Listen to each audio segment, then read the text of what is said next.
Imagine uma casa onde ninguém tem uma previsão do que precisa gastar no futuro. Impossível, não é mesmo?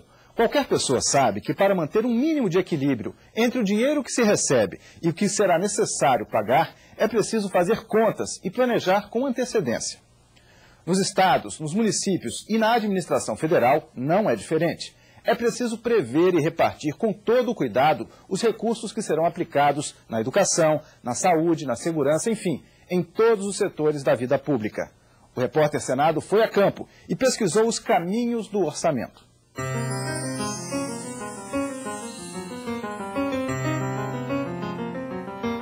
Mas, afinal, o que é orçamento público? Quando e como fazê-lo? Será que os cidadãos estão satisfeitos com a maneira como as verbas vêm sendo aplicadas? Por que leva tanto tempo até que o dinheiro para as obras e serviços seja liberado? Orçamento, eu acho que é um dinheiro que sai para fazer benefício para o povo, né? Veja também, um trabalho de detetive. Nossa reportagem acompanhou uma equipe do Tribunal de Contas da União no controle das obras e dos gastos previstos no orçamento. A população a ser atendida foi realmente atendida? Foi atendida dentro daquilo que o objeto do convênio, do contrato estabelecia? Se não, faltou qualidade no emprego desses recursos.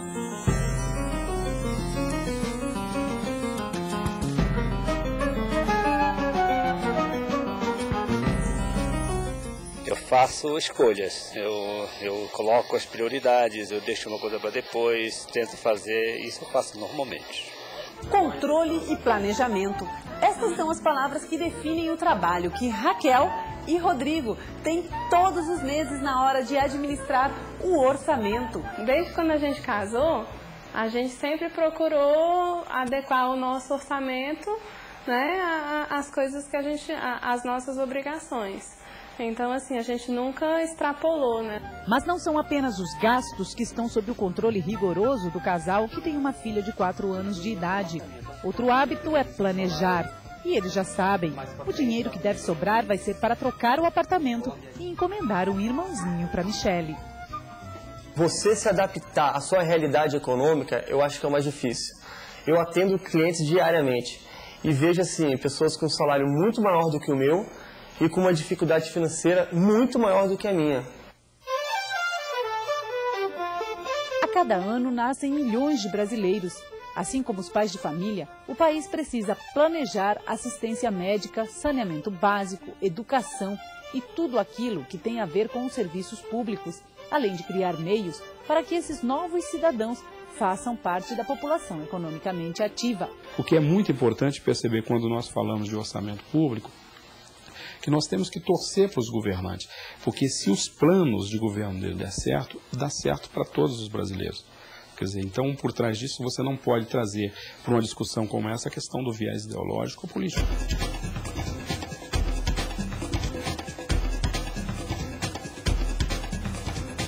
Seu Paulo sabe a finalidade do orçamento público, mas ele e a esposa estão no grupo de cidadãos que sofrem quando a aplicação do dinheiro previsto no orçamento não acontece.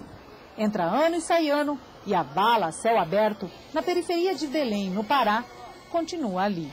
Acho que os pessoal falam que já tem a verba, né? Falaram, até inclusive ontem passou um carro aqui ontem falando que vai começar a obra daqui da vala. Eles falaram que iam fazer, mostraram o projeto tudo. Aí disseram que umas pessoas iam ser indenizadas e outras não. Que ia dar uma moradia para a pessoa.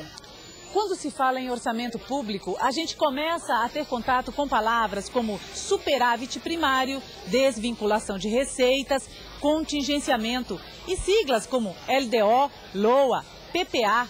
Ao contrário do que muita gente pode pensar, elas não são tão difíceis de entender. O Plano Plurianual, ou PPA, traça as linhas gerais do orçamento para os próximos 4 anos. Superávit primário é o saldo da diferença entre o que o governo arrecada e o que o governo paga. O superávit é considerado um índice de estabilidade da economia. Quando nós falamos de orçamento público, você tem que compreender que nós temos 3 segmentos bem diferenciados e eles têm uma razão de ser. Nós temos, no primeiro nível, do ponto de vista macro, que é o plano plurianual. Esse plano plurianual, digamos assim, defende as macrometas dos governantes, e a partir do plano plurianual você desce para as leis de diretrizes orçamentárias, que tem que ser aprovadas sempre normalmente no primeiro semestre, para depois você aprovar o orçamento. Seu dinheirinho dá no fim do mês? Muito apertado, muito apertado. Socorro Figueiredo é diretora desta escola pública em Salinópolis, estado do Pará. Aqui estudam 1.400 alunos do ensino fundamental e médio nos 3 turnos. A maior dificuldade é nós termos que deixar de fazer, atender, eu diria, né, certas reivindicações dos nossos alunos, porque o que eles reivindicam, tudo é necessário para eles. Nem sempre o dinheiro que chega é suficiente para atender a todas as reivindicações. A quadra coberta para a prática de esportes no período de chuvas continua um sonho distante. A escola recebe apenas o necessário para a conservação. Isso assim nos deixa assim muito tristes, porque toda vez as reivindicações deles vão ficando, porque sempre existem outras prioridades.